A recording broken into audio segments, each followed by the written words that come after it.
ժամկետով տվել էի կառավարության անդամներին վերաբերելի անդամներին հանձնարարական, որ կամ հեծին կողմից ժողովրդին հասցված վնասը պետք է վերականգնվի, այդ ինչ պատմություն է, իմ բազմաթիվ մարզային այցելությունների ընթացքում ես զարմանքով եւ զայրույթով, դրա մասին հրապարակային խոսել եմ մի քանի անգամ, զարմանքով եւ զայրույթով արձանագրեցի, որ ըստ էության հեծը իր գործունեության արդյունքում Հայաստանում գրեթե էներգետիկ ճգնաժամ է ստեղծել եւ հիմա նաեւ վերլուծությունը հիմք է տալիս մտածելու առնվազն թույլ չի տալիս հրաժարվել այդ մտքից, որ այդ ամեն ինչը արվել է եւ արվում է Հայաստանում ներքին հանրային դժգոհություն գեներացնելու համար։ Բայց ես տվել էի հանձնարարական, որ մի ամսվա ընթացքում կամ պետք է հստակ ժողովրդին հասցրած վնասը վերականգնելու մեխանիզմներ դրվեն, կամ հեծը պետք է ազգայնացվի, այսինքն պետականացվի։ Իմ հանձնարարականի օրը լրանում է հունիսի 21-ին, եւ ես այդ ակտիվացումը ուղիղ կապում եմ իմ այդ հանձնարարականի, իմ այդ որոշման, որովհետեւ կառավարության անդամները սկսել էին աշխատել, հեծին հստակ ուղերձ տվել էին, որ տեսեք, եկեք կամ հստակ հաշվարկում ենք ժողովրդին ինչ վնաս եք հասցրել, ոչ միայն ժողովրդին, պետական եւ մասնավոր կազմակերպություններին, որովհետեւ որ գյուղ գնում եմ, որ համայնք գնում եմ, որ մարզ գնում եմ, մարդիկ համատարած ինձ առաջ ուղիղ հարց են դնում, ասում են հոսանքը անջատվել է, մի հատ լվացքի մեքենա ունեինք, վառվել է, մի հատ սառնան էինք առել, վառվել է, հեռուստացույց ունեինք, վառվել է, ով է դրա պատասխանը տալու։ Երբ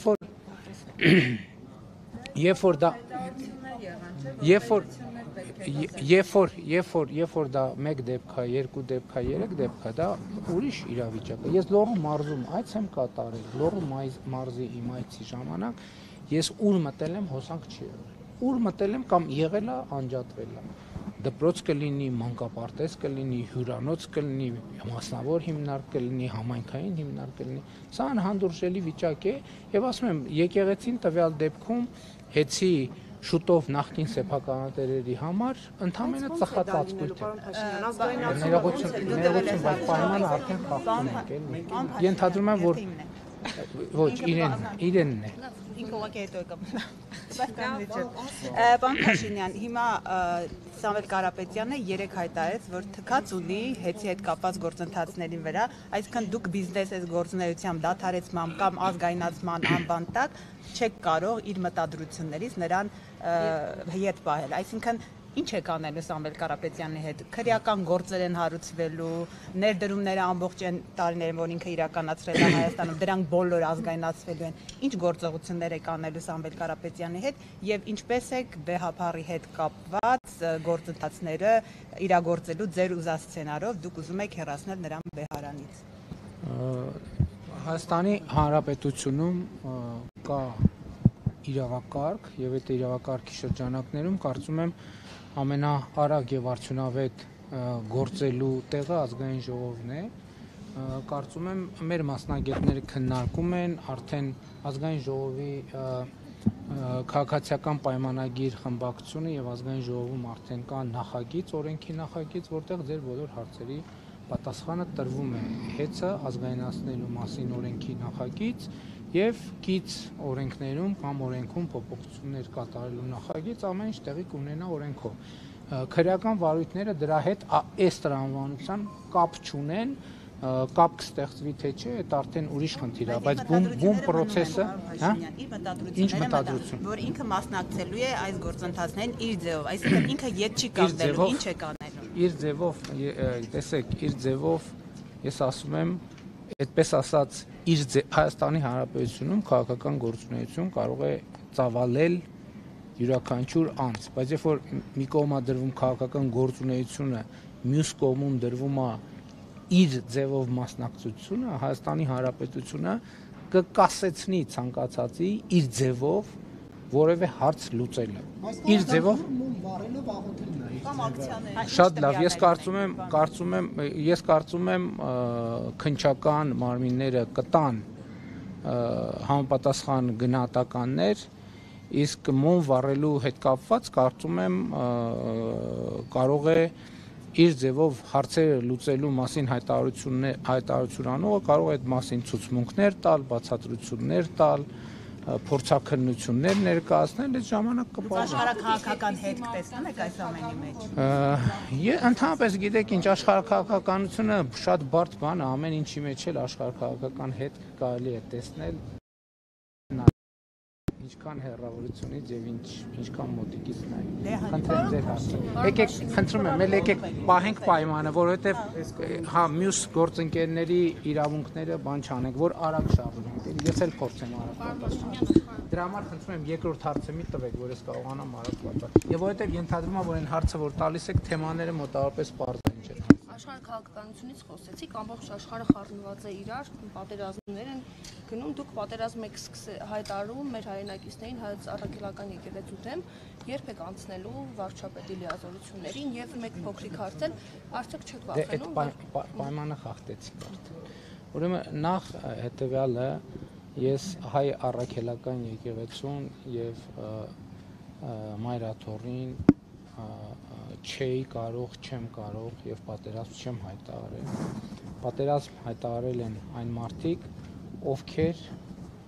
խախտում են հայ առաքելական եկեղեցու կանոնակարգը, խախտում են կուսակրոնության ուխտագիրը, խախտում են մեր ավանդույթները եւ իմ խնդիրը որպես հայ առաքելական եկեղեցու հավատավոր հոտի հավատարիմ ներկայացուցիչ եկեղեցին վերադարձնելն է հոգևոր արժեքներին եւ հոգևոր արմատներին։ Ինչ վերաբերում է աշխարհաքաղաքականությանը, այո, տարածաշրջանում իրադրությունը շատ բարդ է եւ եթե դուք նկատել եք, ես այդ իրադարձությունների մեկնարկից ի վեր ներքաղաքական հարցերով առանձնապես չի արտահայտվում, բայց դա չի նշանակում, որ մյուսները այդ պասիվությունը պետքա օգտագործեին լկտի հարձակումներ անելու համար։ Այդ լկտի հարձակումները համարժեք պատասխան ստանան։ Ես ունեմ արդեն համոզվել։ Խնդրեմ։ Չունեք հարց, խնդրեմ։ Դուք վստահաբար պնդում եք արդեն մայիսի 31-ից սկսած, որ սրբազանները խախտել են այդ կուսակրոնության ուխտը։ Միշտ ասում եք հիմքեր կա, արդեն ԿՊԱ-ականներն էլ դա որպես բացարձակ ճշմարտություն են ներկայացնում, երեկ էլ վեհապարին շնորհավորում էին հայրերի օրվա առիթով։ Ուզում եմ հասկանալ, բացի ձեր ենթադրությունները, դուք որևէ այլ հիմք ունեք նման մեղադրանքներ հնչեցնելու հայ առաքելական Սուրբ եկեղեցու ծառաների նկատմամբ։ Ես կարծում եմ, որ ես ունեմ ապացույցներ, եթե ես խոսում եմ, ուրեմն ես ունեմ ապացույցներ, բայց ես առաջարկել էի, դուք չեք նկատել, որ չեն վիճարկում իրենք չեն վիճարկում։ Ասում են անլուրջ է ձեր հայտարարությունը, իրանք չեն ասում, իրանք ընդհանրապես չեն վիճարկում իմ հայտարարությունները, չեն վիճարկում։ Այ երբ որ կվիճարկեն, ես առաջարկել էի, եթե իրենք որևէ ձևով վիճարկում են, իրենք կարող են դատի տալ եւ այդ ապացույցները կներկայացվեն կամ այլ ձևաչափով այդ ապացույցները կներկայացվեն։ Խնդիրը այն է հետեւյալը, ընդ որում ես ուզում եմ շատ հստակ ընդգծեմ, ընդ որում ես մոռացա մի վարքյան իմ դիրքորոշումները ամբողջությամբ հիմնված են հայ առաքելական եկեղեցու կանոնների վրա, հայ առաքելական եկեղեցու իրավական կանոնների վրա, որով հենց եկեղեցին ինքը Հայաստանի Հանրապետության Արտադրության նախարարությունում գրանցել է որպես հայ առաքելական եկեղեցու կանոններ եւ կանոնագիր։ Դա դուք ինչու եք հանձնաժողով ստեղծում ներողություն, այդ երկրորդ հարցն եք տալիս։ Պարոն Փաշինյան, որոշ քաղաքական գործիչներ ասում են, որ հոգեվորականների դեմ այս պայքարը բերելու է բախումների քաղաքացիական պատերազմի, արդյոք դուք բացառում եք նման սցենարը եւ Գարեգին երկրորդին ինչպես եք հեռացնելու։ Հնարավոր է, որ իրավապահները նույն կերպ ասենք եկեղեցի մտնեն։ Գիտեք, ես անհեթեթ եմ համարում բախումների մասին խոսակցություն։ Անհեթեթ եմ համարում։ Գիտեք 2000 ժողովուրդ ջան, ախր հիմա հետ գամ միկրոֆոնը շատ լավ։ ներողություն, դա կատարյալ անհեթեթություն եմ համարում։ Գիտեք, մենք 2018 թվականին Հայաստանում հեղափոխություն ենք իրականացրել եւ ըստ էության բախումներ չեն եղել։ Հիմա մենք հոգեվոր, բացառապես հոգեվոր խնդիր ենք առաջ քաշում եւ այդ հոգեվոր խնդիրը իրականացնելը կարող է տեղի ունենալ միայն հոգեվոր, քրիստոնեավայել, քրիստոնեական սիրո վրա հիմնված գործողությունների եւ քայլերի վրա հայ առաքելական եկեղեցու հավատավոր հոտը ինքը կմերժի եւ ես ուզում էի ձեզ ցույց տալ, ես այսօր կռահելով ես բերել եմ ապացույց, չէ, ապացույց։ Ես ձեզ բերել եմ այն մյուս գիրքը, այս գիրքը տեսեք, հա։ Մայրա Թոր Սուրբ Էջմիածին համաբարբար կանոնագիր քայլեց։ Այս եւ ահա այս գրքերի մեջ է սահմանված, սրանք հայ առաքելական եկեղեցու դարերով այս գրքի մեջ կանոնները ձևակերպվել են 356 թվականից Աշտիշատի ժողովից սկսած, որտեղ հստակ ասվում է, որ կուսակրոնությունը խախտած եպիսկոպոսը, ես գիտեք, որ կաթողիկոսը նույնպես եպիսկոպոս է, կարգալույծ է արվում։ Նրանք չեն կարող ընդհանրապես խորանին մոտենալ, նրանք չեն կարող հաղորդակից լինել հայ առաքելական եկեղեցու սրբություններին, եւ դա ոչ թե ես եմ ասում, դա սահմանված է մեր նախնիների սուրբ ավանդով, պատգամով եւ կանոններով։ Այստեղ ահագին բառեր կան իմիջայլոց, ես կարդացել եմ, ահագին բառեր կան, ես հիմա չէ հումոր չեմ ասում։ Նոր բառեր էլ կան, ձեզ ծանոթ բառեր էլ կան, անծանոթ բառեր էլ կան, բայց այսօր չեմ կարծում, թե մենք գիտեք ինչ, ես առավոտյան շատ վաղ եմ արթնանում եւ ամեն օր գոնե 1.5 ժամ նվիրում եմ ընթերցանությանը։ Եկեղեցու, գիտեք ինչ, վերջին շրջանում, վերջին ամիսներին հիմնականում հայ ժողովրդի պատմությանը, մեր եկեղեցու պատմությանը, մեր եկեղեցու ավանդներին, մեր եկեղեցու կանոններին, սուրբ գրյան ընթերցումներին եւ այլն եւ այդպես շարունակ։ Պարոն վարչապետ, ահա, շատ լավ, խնդրեմ։ Ինչպես կարձագանքեք նաև Ռուսաստանի արձագանքներին Սամվել Կարապետյանի հետ տեղի ունեցած իրադարձություններից հետո Ռուսաստանի արձագանքներն էլ հաճուշացան, թե Մարիա Զախարովան, թե Վլադիմիր Սոլովյովը,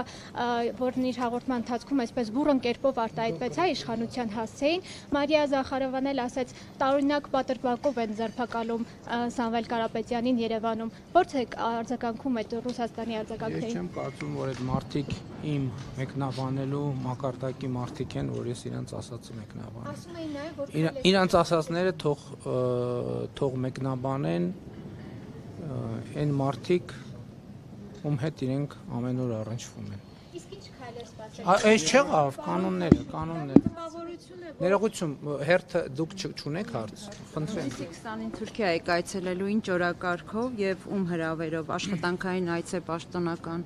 Սովորաբար նման այցերի ժամանակ կողմերը համատեղ հայտարարությամբ են հանդես գալիս, բայց քանի որ մեր գործընկերները մի քիչ անհամբեր են գտնվել, այո, այդպիսի պլան կա, այցի օրակարգի վերաբերյալ կլինի համատեղ հայտարարություն, ես կարող եմ ասել, որ իրոք այո, այցը նախատեսված է եւ այցի վերաբերյալ ուղղակի պայմանավորվածությունները չխախտելու համար համատեղության իմաստով հայտարարությունների այս պահին ընդամենը ասեմ այն ինչ որ արդեն հայտնի է համեցեք նկատի ունեմ այցի մասին հայտարարություն եւ այլն արդյունքները տեղում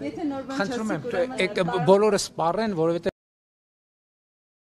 Իսրայել այս հակամարտության ֆոնին ես մի փոքր ուշ միացա հնարավոր անդրադարձել եք։ Ուզում եմ իմանալ հայաց քանի որ շատ փորձագետներ այսպես նշում են, հա, որ հենց կոնկրետ Սյունիքի ուղղությամբ մեծ